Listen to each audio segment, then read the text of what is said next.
Good morning students. बेटे आज जो हमारा टॉपिक है वो है प्रकाश।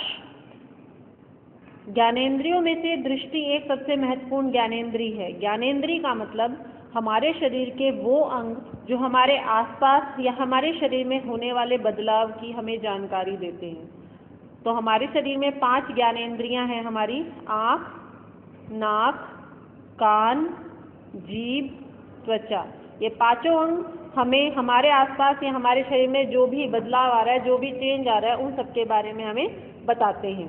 तो वैसे तो सभी ज्ञानेंद्रियां हमारे शरीर के लिए बहुत ज़रूरी हैं, लेकिन इनमें से सबसे महत्वपूर्ण दृष्टि यानी आँखों को माना जा रहा है। इसके माध्यम से हम अपने चारों ओर पहाड़, नदियों, पेड़ पौधे, कुर्सियाँ, लोग और बहुत सी अन्य चीज़ों को देखते हैं। वह क्यों महत्वपूर्ण कह रहे हैं? क्योंकि इन्हीं आँखों की सहायता से हम अपने चारों तरफ की वस्तुओं को देख पाते हैं, उनकी सुंदरता को महसूस कर पाते हैं। रात में हमें तारे और चांद देखते हैं, लेकिन देखना कैसे संभव होता है? रात में हमें जो चीज़ें नज़र आ रही हैं, क्यों नज़र आ रही हैं? इसका कारण क्या है? क्या हमने कभी सोचा है कि हम विभिन्न वस्तुओं को कैसे देख पाते हैं? दिन में हमें चीज़ें नज़र आ रही हैं, रात को कमरे में हम लाइट जलाते हैं, हमें चीज़ें दिखाई देनी शुरू हो जाती हैं, लेकिन अंधेरे में दिखाई नहीं देती। आप कह सकते हैं कि आंखें वस्तुओं को देखती हैं, तो इसका सीधा सा आंसर क्या होगा? हम कैसे देख पाते हैं? आँखों की सहायता से देख पाते हैं। लेकिन अगर कमरे में अंधेरा कर दिया जाए तो भी तो हमारे पास आँखें हैं, तब तो हमें कुछ नज़र नहीं आता। इसका मतलब देखने के लिए सिर्फ आँखें ही नहीं, किसी दूसरी चीज़ की भी आवश्यकता होती है।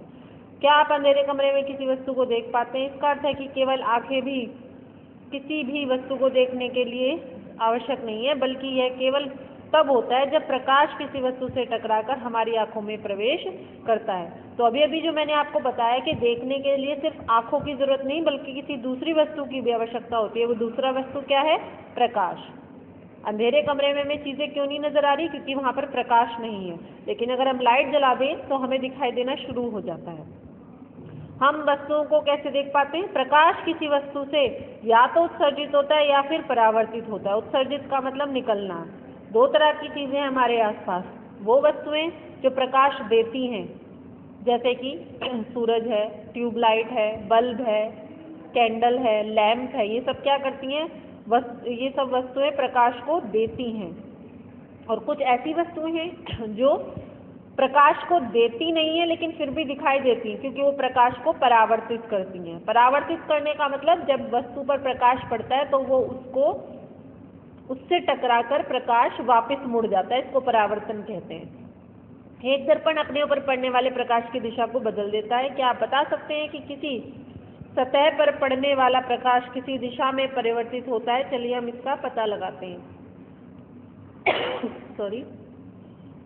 जो हमारे आसपास वस्तुएं हैं जो प्रकाश नहीं देती, जब उन पर प्रकाश पड़ता है तो वो उनसे प्रकाश टकराकर वापस मुड़ जाता है। लेकिन वो कौन सी दिशा में मुड़ेगा? इसे करने के लिए यहाँ पर इन्होंने जो है एक गतिविधि दी हुई है। इस गतिविधि को समझने के लिए हम यहाँ पर देख सकते हैं।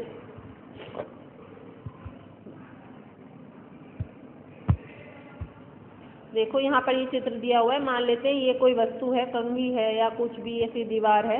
इस दीवार से जब कोई प्रकाश की किरण आ रही है, ये प्रकाश की किरण आ रही है, तो जब ये इससे टकराती है, इसके आर पार नहीं जा पाती, तो ये इससे टकराकर वापस मुड़ जाती है। और ये कैसे मुड़ती है? हम कैसे पता लगाएंगे कहाँ मुड़ेगी?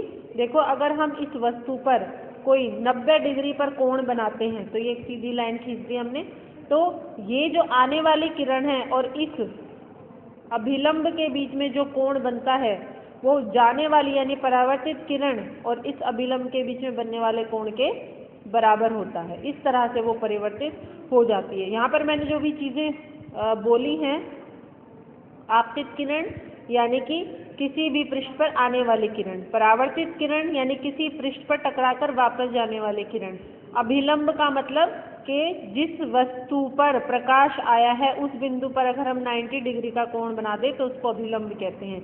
आपतन कोण का मतलब आपतित किरण यानी आने वाली किरण और अभिलंब के बीच बनने वाला कोण। परावर्तन कोण यानी परावर्तित किरण और अभिलंब के बीच बनने वाला कोण। ये दोनों कोण हमेशा एक जैसे होंगे, बराबर होंगे। यानी कि अगर आपतित किरण, ये आने वाली किरण और अभिलंब के बीच 30 डिग्री का कोण बना है, तो ये प्रकाश की किरण इस तरह से परावर्तित होगी कि जाने वाली किरण और इस अभिलंब के बीच में बनने वाला कोण भी 30 डिग्री का ही बने, तो इसे हम परावर्तन कहते हैं। तो हमारे आसपास की चीज़ें हमें क्यों दिखाई देती हैं? क्योंकि वहाँ परावर्तन हो रहा है। जैसे हम किसी कमरे में बैठे हैं, अगर वहाँ पर ट्यूबलाइट जल रही है तो उस ट्यूबलाइट से हमें सारी चीज़ें दिखाई देनी शुरू हो जाती है। क्यों?